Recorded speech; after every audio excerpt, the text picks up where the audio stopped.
Hi viewers, India's largest digital media network Suman టీవీకి స్వాగతం. ప్రస్తుతం మనతో ఉన్నారు స్టాక్ మార్కెట్ అనలిస్ట్ సుబ్రహ్మణ్యం గారు.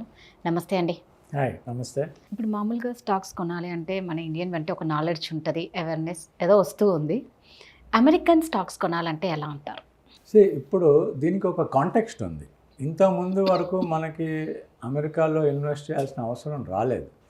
ముకుందా జ్యువెలర్స్ తెలంగాణలో మొట్టమొదటి ఫ్యాక్టరీ అవుట్లెట్ మన కొత్తపేటలో ఫిబ్రవరి 14న గొప్ప శుభారంభం. కానీ ఇప్పుడు దాని ఇంపార్టెన్స్ ఒకటి ఏర్పడింది. దానికి కొన్ని కారణాలు ఉన్నాయి. ఒకటి, మన ఎకానమీ గ్రో అవుతుంది అంటే అది మన కంపెనీస్. ఇప్పుడు అమెరికన్ కంపెనీస్ అన్నీ 50 కంట్రీస్లో ఆల్రెడీ ఉన్నాయి. కొన్ని అయితే 200 కంపెనీస్లో ఉన్నాయి. వాళ్ళు వరల్డ్ అంతా క్యాప్చర్ చేసేసారు. వాళ్ళ ఎరా అయిపోయింది, కంటిన్యూ అవుతారు. సో ఇప్పుడు మన ఇండియాలో ఉన్న companies, large cap companies global అవుతాయి. ఎందుకంటే మ్యానుఫ్యాక్చరింగ్ ఇప్పుడు ఇండియా మన ఒళ్ళో వచ్చి పడింది.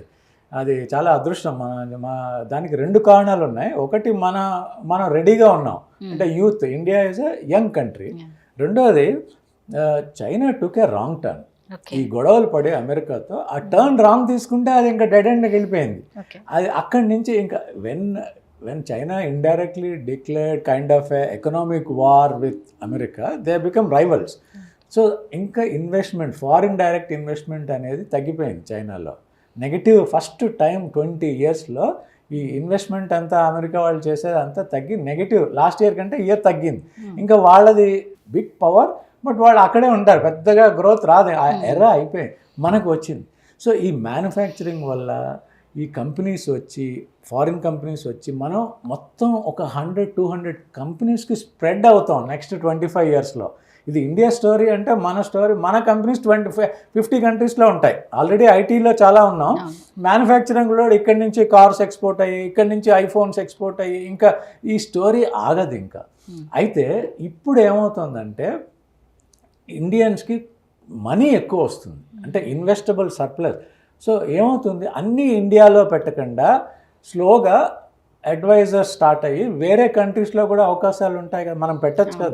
మన దగ్గర డబ్బులు ఉన్నాయి, ఫస్ట్ చాలా వస్తాయి రాబోతున్నాయి. ఇప్పుడు 5 సంవత్సరాల్లో హెచ్ఎన్ఐస్ అంటారు, హై నెట్వర్త్ ఇండివిజువల్ పాపులేషనే డబుల్ అవుతుంది. ఇంకా దీనికి వస్తూనే ఉంటుంది ఈ సంపద. ఎవరు క్రియేట్ చేసుకుంటున్నారో వాళ్ళది స్మార్ట్ ఇన్వెస్టింగ్, అది స్మార్ట్ బిజినెస్ ఆపర్చునిటీస్. దీంట్లో అమెరికాలో మనం ఎలా ఇన్వెస్ట్ చేయాలనే దానికి కొన్ని మార్గాలు ఉన్నాయి, ఓపెన్ అయ్యాయి. కొంతమందికి తెలుసు, ఇదంతా ఆబ్వియస్లీ మనం తెలియని వాళ్ళకి అవేర్నెస్ క్రియేట్ చేయడానికి. అయితే ఫస్ట్ అమెరికన్ మార్కెట్ ఒక అవగాహన ఉండాలి. అమెరికాలో మన ఇండియాలో ఉన్నట్టే అన్నీ ఉంటాయి, మ్యానుఫ్యాక్చరింగ్, సర్వీసెస్. కానీ వాళ్ళది టెక్నాలజీ కింగ్. వాళ్ళు వరల్డ్లో ఏ గూగుల్ కానీ, మీరు మైక్రోసాఫ్ట్లు, నెట్ఫ్లిక్స్, ఏదైనా అక్కడి నుంచే వస్తాయి. ఇన్వెన్షన్స్ అన్నీ అక్కడ వస్తాయి. అందుకని ఆ ఏరియాలో టెక్నాలజీ స్టాక్స్లో కానీ, లేకపోతే బాగా ఇన్నోవేషన్ ఉన్న ఆటో, ఫర్ ఎగ్జాంపుల్ టెస్లా ఉంది. టెస్లాలో కొన్ని విపరీతమైన సంపద వచ్చింది పాత 10 yearsలో చేసిన వాళ్ళు. ఇప్పుడు కాదు, చాలా కాస్ట్లీ ఆ స్టాక్. బట్ జనరల్గా చెప్తున్నది ఏంటంటే, మనకి కొన్ని వ్యాంటేజ్ పాయింట్స్ అంటారు, అంటే కొన్ని పాకెట్స్లో మనకి ఇన్వెస్ట్మెంట్కి మంచి అవకాశాలు, అవి మనం ఇగ్నోర్ చేయకూడదు. ఇప్పుడు దానికి ప్లాట్ఫామ్స్ చాలా ఈజీ అయిపోయాయి ఇండియాలో. ఇప్పుడు ఇండియాలో కూర్చుని మనం అమెరికాలో స్టాక్స్లో ఇన్వెస్ట్ చేయడానికి కొన్ని బ్రోకర్స్ ఇండియాకి వచ్చేసి, అందులో ఒక బ్రోకర్ నేనేం రికమెండ్ చేయట్లేదు, బట్ పర్సనల్గా it's a very well known. For example, మీరు మీ బ్యాంకర్ దగ్గరికి వెళ్ళి, సార్ నేను అమెరికాలో స్టాక్స్ ఇన్వెస్ట్ చేయాలి, నాకు ఆ అకౌంట్ ఓపెనింగ్ అడ్వైస్ చేయమంటే వాళ్ళు చేసేస్తారు. వాళ్ళు అకౌంట్ మీకు ఓపెన్ చేసేసి ఆ డాక్యుమెంట్స్ అన్నీ సబ్మిట్ చేసేస్తే, వాళ్ళకి ప్రతి బ్యాంకు ఒక అమెరికన్ బ్రోకర్తో టైఅప్ పెట్టుకున్నారు. So for example IBKR interactive brokers, వాళ్ళు చాలా పెద్ద బ్రోకర్స్. వాళ్ళు ఇండియాలో ఉన్నారు. ప్రతి బ్రోకర్స్తో, స్టాక్ ఎక్స్చేంజ్ బ్రోకర్స్తో టైఅప్ అయ్యారు. అట్లాంటి వాళ్ళు 2-3 ఉన్నారు, but very reputed broking firm, not my recommendation. So అయితే మీరు ఆ గేమ్ ఎలా ప్లే చేయాలనేది నేను కొన్ని అడ్వాంటేజ్ చెప్తాను మీకు. I do a lot of research. US stocks కూడా రెగ్యులర్గా రీసెర్చ్ చేస్తూ ఉంటాం. మీరు అమెరికా అనేది అదొక అగ్రిగేటర్ ఆఫ్ గ్లోబల్ టాలెంట్. అంటే ఎక్కడ టాలెంట్ ఉన్నా అమెరికాకి గ్రావిటేట్ అవ్వాల్సిందే, ఇండియన్స్ కానీ, చైనీస్ కానీ, కంపెనీస్ కానీ. సో వాళ్ళు ఆ టాలెంట్ వల్ల బతికేస్తారు. అయితే మీరు ఇన్ఫోసిస్ ఉందనుకోండి, ఇన్ఫోసిస్ ఇప్పుడు అమెరికన్ స్టాక్ ఎక్స్చేంజ్లో లిస్ట్ అయింది. అలాగే జర్మనీలో మంచి కంపెనీ ఉంటే అది కూడా అమెరికాలో లిస్ట్ అవుతుంది స్టాక్ ఎక్స్చేంజ్లో. సో ఈ మంచి కంపెనీస్ కోసం మనం ప్రపంచం అంతా తిరగకుండా American stock exchange, New York stock exchange కానీ, నాస్డాక్ కానీ, అక్కడ వీళ్ళందరూ మనకు కనబడతారు. జర్మన్ ఆటోస్ కనిపిస్తాయి, మీకు జపనీస్ ఫర్మ్స్ కనిపిస్తాయి, అమెరికన్. సో ఒక ప్లాట్ఫామ్, సింగిల్ విండో ద్వారా ఇంత ల్యాండ్స్కేప్లో మనం ఏరి మన international equity, just not only American stocks but international equity listed in American stock exchanges, అక్కడ కొనుక్కుంటే చాలు మనకి. ఆ అవకాశం ఈ ప్లాట్ఫామ్ ద్వారా వచ్చింది. సో మీరు గూగుల్ సెర్చ్ చేస్తే interactivebrokers.co.in అని సెర్చ్ తెలిసిపోతుంది. ఆన్లైన్లో మీరు రిజిస్టర్ చేసేసుకుంటే ప్లాట్ఫామ్ ఓపెన్ అయిపోయింది. మీరు రాత్రి చూసుకొని మీరు టెస్లా కావాలా, యాపిల్ కావాలా, నెట్ఫ్లిక్స్ కావాలా, గూగుల్ ఇవన్నీ స్టాక్స్ ఎదురుగుండా ఉంటాయి. కాదే స్టాక్స్ కాబట్టి హై రిస్క్, అడ్వైజర్ లేకుండా, మీరు రీసెర్చ్ లేకుండా మీరు కొంటే అవి చాలా డబ్బులు నష్టపోవడానికి అవకాశాలు ఉంటాయి. నేను చెప్పేదంతా మనకి ఆ రీచ్ ఎంత ఈజీ అయిపోయిందో చూడండి. ఆస్ట్రేలియాలో ఒక కంపెనీ ఉంటే ఆస్ట్రేలియన్ స్టాక్ ఎక్స్చేంజ్కి వెళ్ళకుండా అమెరికన్ స్టాక్ ఎక్స్చేంజ్కి ఈ బ్రోకర్ ప్లాట్ఫామ్ ద్వారా వెళ్ళి మనకి ఏది కావాలో. So international basket of portfolio అంటే ఏంటి, మీరు నేను ఫస్ట్ సెషన్లో చెప్పాను అసెట్ అలొకేషన్ అని. కొంత మ్యూచువల్ ఫండ్స్లో పెట్టుకోండి, కొంత డైరెక్ట్ ఈక్విటీలో. ఈ డైరెక్ట్ ఈక్విటీలో డొమెస్టిక్ ఈక్విటీ కొంత, ఇంటర్నేషనల్ ఈక్విటీ కొంత, అంటే అంతా ఇందులోనే. ఇప్పుడు ఈ కంట్రీలో రేపు పొద్దున్న ఏమన్నా గొడవలు జరిగినా ఆ కంట్రీ బాగుంటే మనకి ఆ షేర్లు రిటర్న్స్ వస్తాయి కదా. సో రిస్క్ డైవర్సిఫికేషన్కి ఇంటర్నేషనల్ ఈక్విటీ కూడా ఒక మంచి వెహికల్. మీరు నమ్మరు, ఇప్పుడు ఉన్న ప్రస్తుత కండిషన్స్లో అమెరికన్ ఇన్వెస్టర్స్ అందరూ కూడా ఇండియాలో ఇన్వెస్ట్ చేయడానికి మన నిఫ్టీ 50 అవన్నీ యాడ్ చేసుకుంటున్నారు వాళ్ళ పోర్ట్ఫోలియోలో. ఇంతకుముందు వరకు ఇండియాకి వెయిటేజ్ ఎక్కువ లేదు. ఇప్పుడు మీరు ఏ ఇన్వెస్టర్ని చూసినా నా ఈటీఎఫ్స్, వాళ్ళు ఎక్స్చేంజ్ ట్రేడెడ్ ఫండ్స్ కొంటారు చాలామంది, ఇండియన్ ఈటీఎఫ్స్ కొంటున్నారు.